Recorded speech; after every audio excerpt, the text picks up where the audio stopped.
Hey, today I want to show you just a simple, fun toy program from Google called Whisk.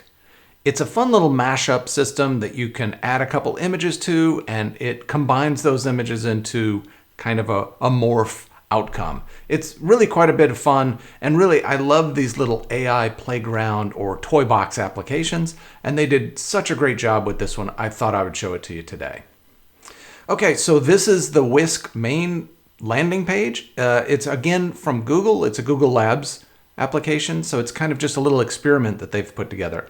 And again, I absolutely love it when people put together playground or just for fun toolbox applications like this that you can come in and just mess around with to have a little bit of fun to see what AI is doing out there without having to do a full investment. You don't have to pay for anything. This is free. I'll leave the link in the description below. I really advise just dropping by, putting something in here and seeing what you can make from it. We'll do this a couple different ways. We'll do it the simple way first. And here we go. Well, I'll drop my picture in here and you'll see all you have to do is add one picture into it and it will use the style of the object on the left, mash it up with the subject that you've put in the image, and it will create this wonderful little plushie that, my gosh, if I could get this plushie printed, that'd be perfect. Maybe looking dead is maybe a little bit of a problem, but I'll forgo that and say, yeah, this I guess is me in plushie form. But there's some other things that you can do with this tool. This is a lot of fun just to play with. Let's see, I have another picture here of this cool cyberpunk dude. And now it doesn't get much better than that. That's an excellent cyberpunk plushie. Would love, I'd put it on my shelf for sure. All right.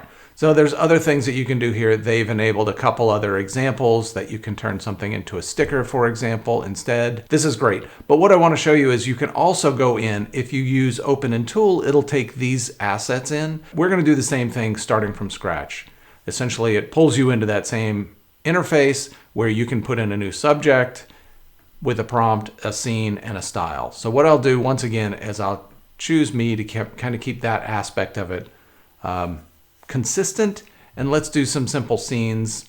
All right, let's try a talking head YouTube set. I'm not sure why that comes to mind, but okay, that's more than the set, but that's fine. We'll live with that one for now, and we'll enter a style, kind of a claymation style. And one of the things that's interesting here is Whisk is actually taking your prompts that you're putting into the style and the scene and creating style and scene prompts from it. I'll show you that in a second. Okay, that dude looks pretty good. Let's take a look if we mash all of these together. Okay, that's pretty good. Can't complain about that. It looks more like a TV set maybe, but that's fine. So let's take a look at what I was talking about. If you put something in here, so Whisk has taken my prompt and turned it much more into a setting kind of prompt or a scene prompt for what they need. All we used is one picture and then got to add a scene and a style to it. So Google is making this real easy for you to get more scenes and styles involved here. They have this cool little button up here if you click that will add a couple of their pre-created styles. And if you hit it a couple times, you'll get more and more of these styles that you can create. So there we go. We have a larger variety of styles to choose from at this point. And I want to use our claymation guy in this setting. Yeah, kind of perfect, really. I mean, that feels exactly like what you would expect from it. So really good job that they're doing here to make this simple. But what happens if you want to create your own? Okay, I've started another one real quick. Let's give it a shot. I'm going to try to make something more specific. I don't know that I'll be successful at this at all. I don't think Whisk is necessarily a thing that's trying to get you to very specific things. It's more of a playground. And I'm certainly playing quite a bit, but let's try to create a kind of movie poster in a certain style. So that would be, I think the style can be, all right, creature movie poster is what I'm going for here. And while that's going, let's set a scene. Let's say downtown London. All right, this is looking pretty good. Let's give this a shot first. Oh my God, it's terrible. Okay, so yeah, this is the kind of thing that I've been seeing quite a bit of. I have noticed something interesting. What I'm going to do here is I'm going to go get this creature. I'm going to download that image, and I'm also going to put it into the scene. And so I don't know that this is necessarily what Whisk is trying to say, but I have noticed that I get much better results when I repeat something in multiple places. So let's start here and try repeating it this way first. Okay. Excellent. This is exactly what I meant. I meant to be doing a review of Creatre.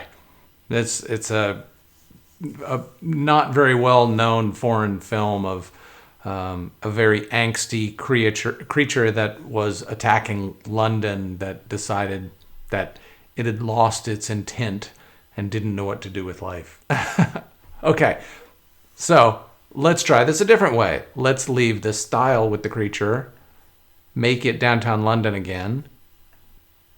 And this time what we're repeating is the creature as the subject and the style. This I've had a lot of luck with in the past, and the scene being something else. So it's almost certain that we'll end up with this creature in downtown London in some way, in my experience, but mileage may vary here. Okay. All right, Whisk, I don't know what you're up to. I now somehow, I'm passing myself into this one. This is just great. So, okay, we do have the creature. I'm just going to live with this one. I don't know how it's two reporters on the scene as we're reporting about this creature terrorizing downtown somewhere. But there you go. So this was a little bit of fun with Whisk. Okay, there it was. A little tour of Whisk, a little plaything just to mess around with. I advise dropping by the website, putting a few pictures in, seeing what you can make of it. It doesn't lend itself to utility. It's not a thing that I think you can intentionally create with unless you're very creative and patient to try to figure out what patterns they're creating. There are ways you can add your own images into the scene and the style, and I think that would help quite a bit. I've done a little bit of that in the past, but as this is a playground application, I have been messing around for far too long already. Hopefully you don't get too stuck over there, but it is a lot of fun. I definitely advise dropping by because it's so easy to use. And congratulations, Google and Whisk, on such a delightful front page. Drop a single image and it does a thing. I think that was brilliant. You did that exceptionally well. This was a lot of fun. I hope to find more of these. Tell me if you have a couple that you know of. Drop them in the comments and maybe I can make videos about those. Otherwise, thanks for joining me, and I'll see you in the next one.